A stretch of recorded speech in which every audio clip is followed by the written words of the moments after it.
Gonzaga's defense will have their work cut out for them tomorrow here at the KFC Yum Center, certainly. But if they can slow those two down, Lisa Fortier was sure to not say stop in her press conference today, slow them down, it can go a long way into helping them advance to the round of 32. Keep this in mind, WSU returns 4 starters from last season, a team that went to the NCAA Tournament for the second straight year, the first time in program history they had ever gone to the big dance in back-to-back years. I have a feeling that they are going to finish above their ranking in the polls. For Katzer on the day, 6 carries, 54 yards, and a touchdown that he and a lot of folks back in Spokane will never forget.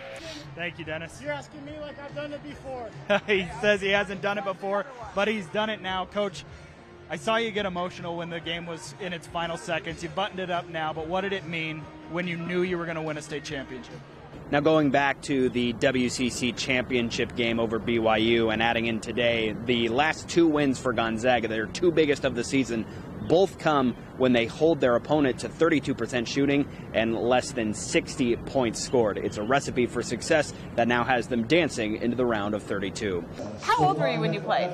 I believe I was in junior high. Okay. One and done. And you didn't come back I did play? not. I was a one and done, but I did not go to the NBA. Tonight, Gonzaga did not. And how many times have we seen Gonzaga, because they've made the tournament so many times, how many times have we seen them lose because a team has gotten red hot on offense, knocked down a bunch of tough shots? There's been tons of great Eastern teams since you've left school, but none of them have been able to do what your squad did in 2010, your junior year, winning the FCS national title. What was so special about that team? What made it so that you guys could win that championship? Welcome back. Time now to hear from the opponents on the other sidelines from this weekend's football games. That was quite the welcome right there. Just excited. It's been a dream start for the Vandals, but now a real test coming up this weekend. They have to hit the road and head to Sacramento to take on Sac State, one of the top teams in the Big Sky Conference, right alongside the Idaho Vandals. It seems like whichever team is able to set the tone, set the pace, and play their style of basketball tomorrow will have the upper hand. We'll find out who that is tomorrow afternoon. 3 o'clock. 3 o'clock, 5 o'clock, 7 o'clock, 9 o'clock. We will have wall-to-wall coverage as we crown 4 champions here, 4 in Tacoma, 4 in the center of the state at Yakima. After a rough October, WSU head coach Jake Dickert said the Cougars would remember November. That quest started today on a visit down to the farm. Coach, you have a laundry list of things going right, but can you speak on the night that Bear Hughes is having really early in his WHL career? Well, there's a lot of fun games on the schedule, but I gotta think as an LSU guy, maybe you're circling that one against Alabama. You know, is that maybe one you're looking forward to? For sure. All right, against 14th ranked Utah. Austin? Yeah, Dennis, you mentioned it as live TV. Gotta love it. The light goes out. But you mentioned it. The Cougs are reeling a little bit right now, coming off of their first back-to-back losses under Jake Dickert, back-to-back losses before this bye week, so it came at a good time. And now you've got another test tonight as the Cougs have to take on the 14th-ranked Utah Utes, who Jake Dickert calls the class of the conference. Arkansas head coach Eric Musselman even said he'd go as far as to splice in clips during film study just to show how many people are not betting on the Razorbacks. In San Francisco, at the Sweet 16, Austin Getz, SWX. An Apple Cup win on the rival Huskies' home turf sealed the deal for Jake Dickert and locked him in as Washington State's full-time head coach. It's an opportunity he doesn't take lightly. Biggest thing is it means something to me. Like, I have a lot of pride in Washington State. I have a lot of pride in this place. I have a lot of pride in this program. I'm the director of the future, and I'm invested in them. It's been a long road for Dickert, who had 15 years of coaching experience before landing his first head coaching job in Pullman. But the thrill of being on the field hasn't worn off. You know, I get goosebumps when I walk out on the field. You know, and it isn't just the first as a head coach. It's because I'm a football guy and I love fall camp. I love being out here with the guys. The love runs deep for Dickert, and according to Brennan Jackson, he's not afraid to show it. And I think they see his passion. I mean, this guy, you know, cries almost every meeting he's talking to us. Oh, man. Man.